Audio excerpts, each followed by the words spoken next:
Hello everyone. आज हम start करने वाले हैं क्लास 9th का चैप्टर मोशन। इसमें जो भी हम टॉपिक कवर करेंगे वो है motion, distance and displacement, speed and velocity and uniform and non uniform motion. Motion क्या होता है? अगर हम मूवमेंट कर रहे हैं तो उसे क्या बोलते हैं? मोशन। और अगर हम खड़े हैं बस तो उसे हम बोलेंगे हम कौन सी पोजीशन पे हैं? रेस्ट पोजीशन पे। तो पहले हम मोशन की डेफिनेशन पढ़ लेते हैं। तो मोशन क्या है? किसी भी ऑब्जेक्ट को हम कैसे बोलेंगे कि वो मोशन में है? जब वो अपनी पोजीशन को चेंज करता है विद टाइम, तो उसे हम बोलेंगे कि ऑब्जेक्ट क्या है? मोशन में है। हमें किसी भी ऑब्जेक्ट की पोजीशन को डिस्क्राइब करने के लिए एक रेफरेंस पॉइंट चाहिएगा या फिर ओरिजिन चाहिएगा, जिससे हम उसका मोशन बता सकते हैं। एग्जाम्पल क्या है? जैसे movement of dust, leaves, branches etcetera. Next है रेस्ट। किसी भी बॉडी को हम रेस्ट पे कब बोलेंगे? A body is said to be in state of rest when its position does not change with time. अगर किसी भी ऑब्जेक्ट की पोजीशन टाइम के साथ चेंज नहीं हो रही है तो हम क्या बोलेंगे? बॉडी क्या है? रेस्ट पे है। जैसे हम सो रहे हैं या बैठे हैं, खड़े हैं या लेटे हुए हैं, तो हम क्या है? रेस्ट पोजीशन पे हैं। तो ये क्या है इसके एग्जाम्पल। नेक्स्ट हम क्या डिस्कस करेंगे? मोशन क्या है? रिलेटिव है। मतलब एक ही body can be moving for one observer and at the same time at rest for another observer. मतलब कोई भी बॉडी किसी एक ऑब्जर्वर के लिए तो वो मूविंग हो सकती है, किसी दूसरे ऑब्जर्वर के लिए वही बॉडी उसी टाइम पर रेस्ट पर हो सकती है। जैसे हम ट्रेन में ट्रैवल करते हैं तो हम तो ट्रेन में बैठे हुए हैं तो हम तो क्या है? रेस्ट पोजीशन पे हैं। लेकिन जो बाहर से, ट्रेन के बाहर से जो लोग हमें देख रहे हैं उनके लिए तो हम मोशन में हैं, क्योंकि ट्रेन क्या कर रही है? चल रही है। तो मोशन क्या है? रिलेटिव है। तो मोशन किसी एक ऑब्जर्वर के लिए तो क्या हो सकते हैं? हम मूविंग में हो सकते हैं, और दूसरे ऑब्जर्वर के लिए एट द सेम टाइम हम रेस्ट पोजीशन पे हो सकते हैं। इसके लिए एग्जांपल यह है, जैसे हम एरोप्लेन में बैठे हैं at 0 velocity but is moving at the same velocity as a aeroplane with respect to the ground. Ground के रिस्पेक्ट में तो क्या है? हम मूव कर रहे हैं, लेकिन हम एरोप्लेन में तो हम रेस्ट पोजीशन पे बैठे हैं। तो मोशन क्या होता है? रिलेटिव होता है। नेक्स्ट क्या है? Physical quantity. A physical quantity is a property of a metal और a system that can be measure and quantify. एक फिजिकल क्वांटिटी क्या होती है? किसी भी मटेरियल या सिस्टम की, जिसको हम मेज़र कर सकते हैं या क्वांटिफाई कर सकते हैं। फॉर एग्जांपल मास। मास को हम किससे रिप्रेजेंट करते हैं? एम से। तो मास को हम क्वांटिफाई भी कर सकते हैं, उसको मेज़र भी कर सकते हैं। m is equal to N के जी। एन क्या है? यहाँ पे कोई भी न्यूमेरिकल वैल्यू हो सकती है, जिसको हम क्या बोलेंगे? उसका मैग्नीट्यूड या फिर उसकी ताकत। और किलोग्राम क्या है? उसकी यूनिट है। अभी फिजिकल क्वांटिटी दो टाइप की होती हैं, एक होती है स्केलर और एक होती है वेक्टर। स्केलर क्वांटिटी वो फिजिकल क्वांटिटी होती है जिसके पास केवल मैग्नीट्यूड है, डायरेक्शन नहीं है। और वेक्टर क्वांटिटी वो है जिसके पास दोनों है, मैग्नीट्यूड भी और डायरेक्शन भी। मैग्नीट्यूड मतलब उसके पास ताकत है, उसके लिए हमें किसी भी डायरेक्शन की यूज़ नहीं है, वो है स्केलर क्वांटिटी। और जिसमें हमें मैग्नीट्यूड के साथ साथ डायरेक्शन की भी नीड है, वो होती है वेक्टर क्वांटिटी। स्केलर क्वांटिटी में क्या एग्जांपल ले सकते हैं हम? डिस्टेंस और स्पीड। और वेक्टर क्वांटिटी में डिस्प्लेसमेंट या वेलोसिटी। ये सब हम आगे डिस्कस करेंगे। अब हमने क्या पढ़ा? डिस्टेंस और डिस्प्लेसमेंट। अब इसमें हम देखेंगे डिस्टेंस क्या होता है और डिस्प्लेसमेंट क्या होता है। हम इस डायग्राम से समझ सकते हैं डिस्टेंस और डिस्प्लेसमेंट के बारे में। जैसे डिस्टेंस क्या होता है? जैसे एक पर्सन है, इसको इस पोजीशन से यहाँ आना है, इस पोजीशन पे यहाँ आना है, इस पोजीशन से यहाँ आना है। तो वो यहाँ से चला, यहाँ से चलकर यहाँ आया। तो ये तो क्या है? उसकी डिस्टेंस है कि उसने कितना डिस्टेंस कवर किया है। या इस पोजीशन से यहाँ तक आने में उसने कितना डिस्टेंस कवर किया है, तो ये क्या है, उसका डिस्टेंस है। और डिस्प्लेसमेंट क्या होता है, शॉर्टेस्ट पाथवे, वो यहाँ से भी आ सकता था सीधा, तो ये क्या है, शॉर्टेस्ट पाथवे, उसे हम बोलते हैं डिस्प्लेसमेंट। और डिस्टेंस क्या होता है, जितना भी उसने ट्रैवल किया है रास्ता, उसको हम बोलेंगे उसकी डिस्टेंस, कितना उसने डिस्टेंस ट्रैवल किया है। और डिस्प्लेसमेंट क्या होता है, शॉर्टेस्ट पाथवे। अब हम डिस्टेंस और डिस्प्लेसमेंट के बीच में डिफरेंस समझ लेते हैं। डिस्टेंस क्या है, एक्चुअल लेंथ ऑफ पाथ, जो उसने ट्रैवल किया है ऑब्जेक्ट ने, actual length of path in given interval of time.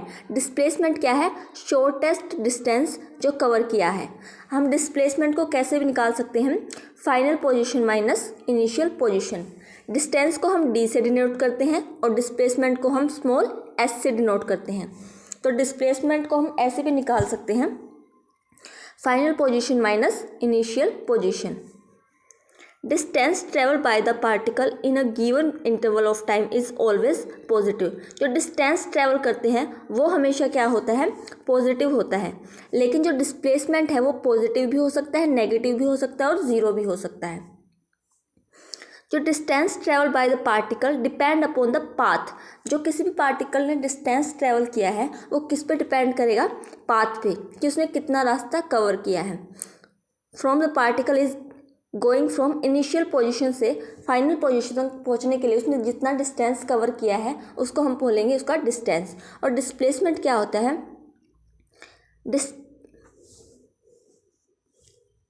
Displacement होता है displacement of the particle between initial position and final position of the particle does not depend on the path. Displacement path पे depend नहीं करती है।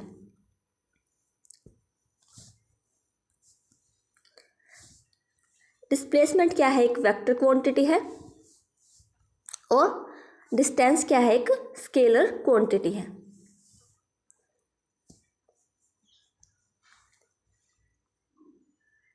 अब हमने पढ़ा था कि डिस्प्लेसमेंट नेगेटिव भी हो सकती है और ज़ीरो भी हो सकती है। तो कैसे हो सकती है, जैसे ये कोई पर्सन खड़ा है यहाँ पे, इसने क्या किया, यहाँ से इसे घूमकर इसी प्लेस पे आ गया। क्या किया इसने, यहाँ से चला और घूमकर यहीं पे आ गया।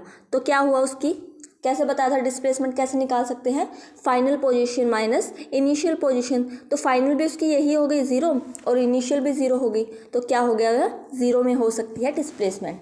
अब डिस्प्लेसमेंट नेगेटिव कैसे हो सकती है, जैसे एक पर्सन को यहाँ से 10 मीटर से उसने क्या किया, डिस्टेंस ट्रैवल करना शुरू किया, वो इस डायरेक्शन में गया और वापस उल्टा आया और पीछे चला गया। तो यहाँ से स्टार्ट किया था उसने 10 मीटर से और वापस बैक में चला गया। तो जैसे यहाँ पे है 0 मीटर, यहाँ है 5 मीटर, यहाँ है 10 मीटर।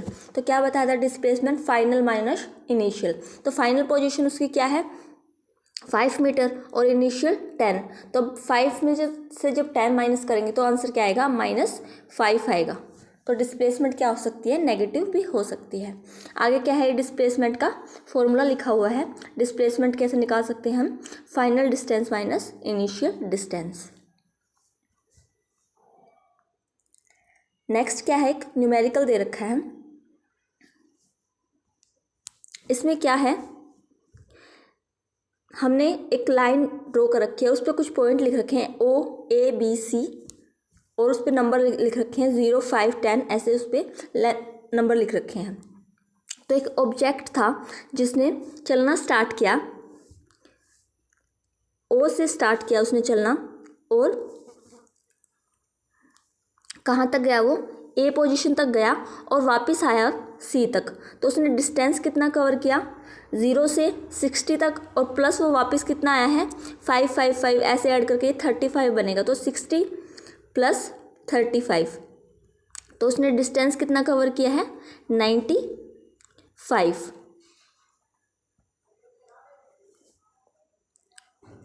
और उसकी डिस्प्लेसमेंट क्या होगी, final position minus initial position. उसने चलना कहाँ से स्टार्ट किया था, 0 से, और वो कहाँ पहुँच गया फाइनल में 25 पे। तो फाइनल माइनस इनिशियल कितना हो जाएगा, 25 माइनस 0 कितना आ जाएगा, 25। तो उसकी डिस्प्लेसमेंट कितनी आ जाएगी, 25।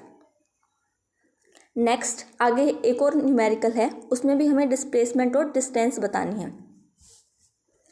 एक बॉडी मूव कर रही है, एक सर्कुलर पाथ में मूव कर रही है, उसका रेडियस कितना है, 7 सेंटीमीटर है। तो उसका डिस्टेंस और डिस्प्लेसमेंट बताना है हमें। जब कोई बॉडी क्या करती है, हाफ रिवोल्यूशन पर पूरा करती है। हाफ रिवोल्यूशन मतलब एक सर्कल का हाफ जाता है, यहाँ से स्टार्ट होके यहाँ तक गया, तो हमें डिस्टेंस बतानी है कि उसने कितना डिस्टेंस कवर किया, और डिस्प्लेसमेंट बतानी है। डिस्प्लेसमेंट कैसे बता सकते हैं हमें, इस पोजीशन से वो इस पोजीशन तक गया है, तो शॉर्टेस्ट पाथ क्या होगा उसका, ये होगा।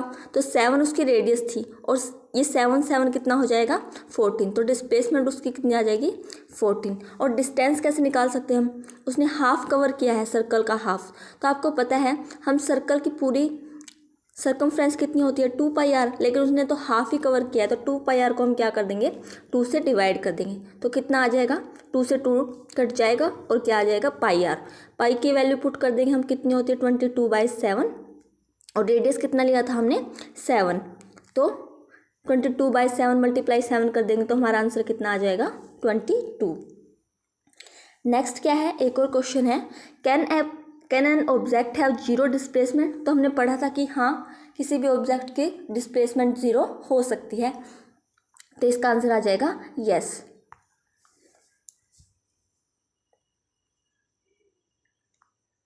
नेक्स्ट क्या है, स्पीड। स्पीड क्या होती है, स्पीड क्या होती है, speed is the distance travel by an object in a unit time. दिए हुए टाइम में एक ऑब्जेक्ट ने कितना डिस्टेंस ट्रैवल किया है, उसे उसकी क्या बोलते हैं, स्पीड। स्पीड को हम कैपिटल S से डिनोट करते हैं, जबकि डिस्प्लेसमेंट को हम क्या करते हैं, स्मॉल s से डिनोट करते हैं। स्पीड हमें मीटर पर सेकंड या फिर किलोमीटर पर आवर में दे सकते हैं। अगर स्पीड हमें किलोमीटर पर आवर में दे रखी है, और हमें आंसर मीटर पर सेकंड में दे रखा है, तो हम क्या करेंगे, जो स्पीड हमें किलोमीटर पर आवर में दे रखी है उसको हम 5/18 से मल्टीप्लाई करेंगे, तो उसके बाद जो हमारा आंसर आएगा वो मीटर पर सेकंड में आएगा। जैसे स्पीड हमें दे रखी है 18 किलोमीटर पर आवर, और आंसर हमारा मीटर पर सेकंड में है, तो हम कैसे चेंज करेंगे उसको, 18 को 5/18 से मल्टीप्लाई करेंगे, तो हमारा आंसर कितना आ जाएगा, 5 मीटर पर सेकंड।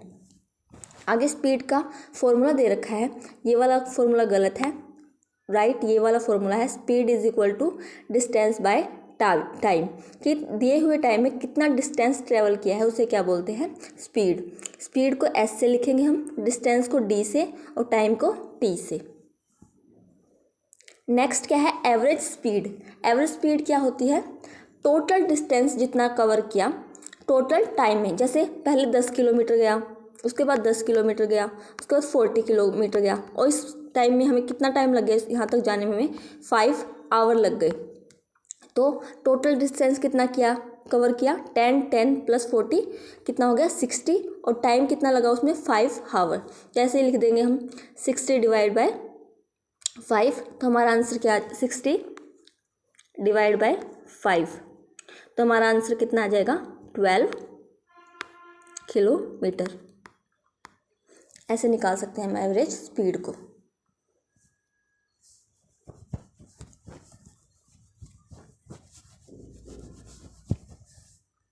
नेक्स्ट हमें क्या पढ़नी है, वेलोसिटी। वेलोसिटी क्या होती है, तो वेलोसिटी क्या होती है, rate of change of displacement, इसको हम क्या बोलते हैं, velocity. The rate of change of displacement is called velocity.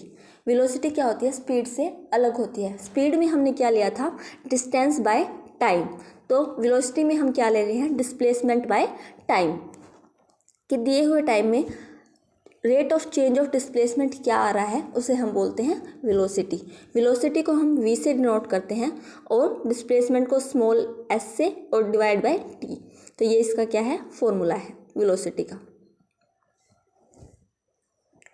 Next है एवरेज वेलोसिटी। कैसे निकाल सकते हैं हम, initial velocity by final velocity नहीं, initial velocity plus final velocity divide by 2। Initial velocity को हम u से डिनोट करेंगे और फाइनल वेलोसिटी को हम v से डिनोट करेंगे और डिवाइड बाय 2 करेंगे तो क्या आएगा, हमारा एवरेज वेलोसिटी आ जाएगा। वेलोसिटी को हम v से डिनोट करेंगे, कैपिटल V से।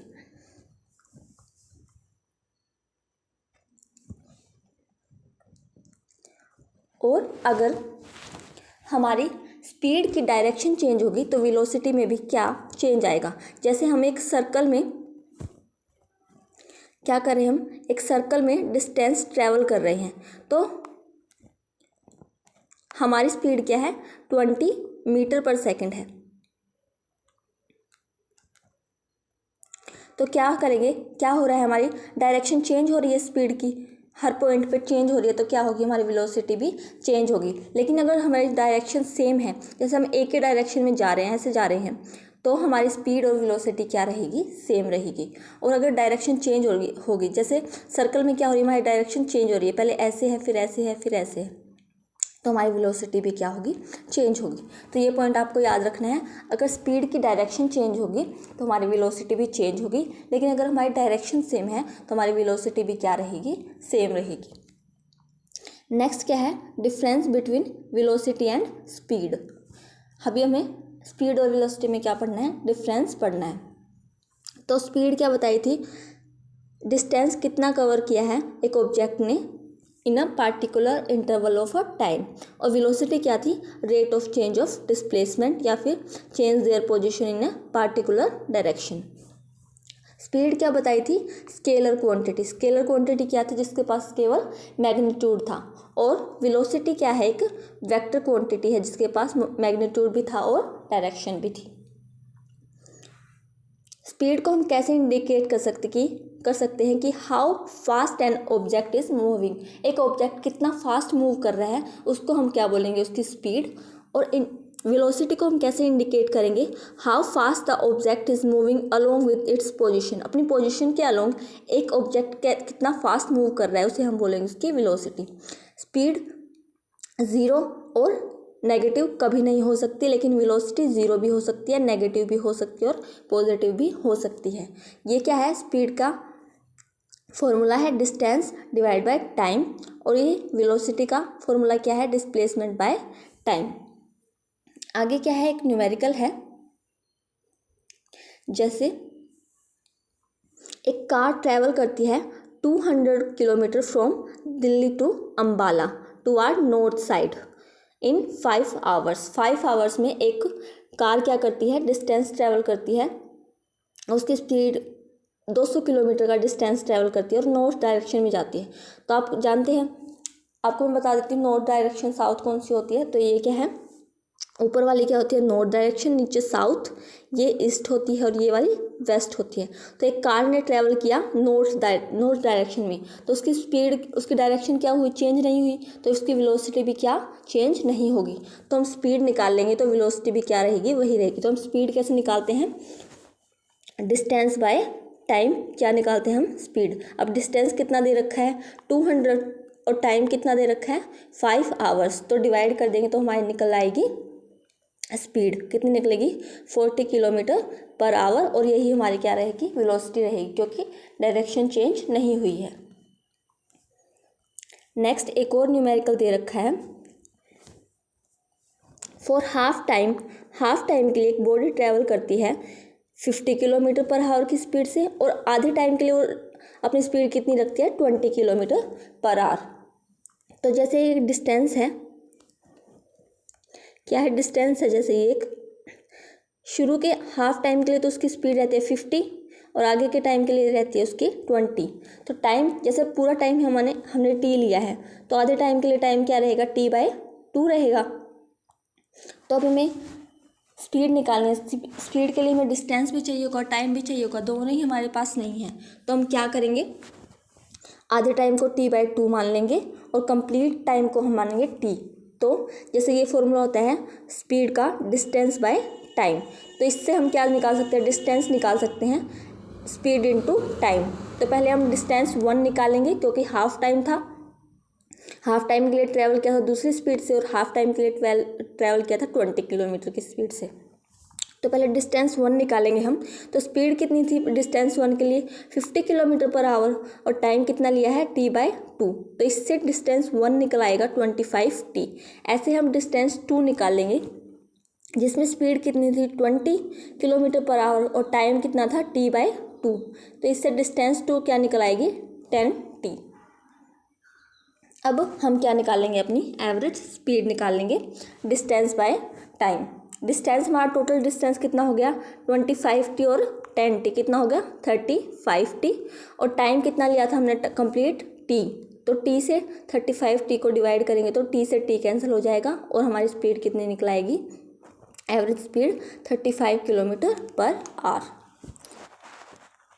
आज के लिए बस इतना ही। अगर आपको कोई भी डाउट है तो आप कमेंट बॉक्स में लिख सकते हैं और अगर आपको मेरी वीडियो पसंद आई हो तो please like share and subscribe my channel. Thank you.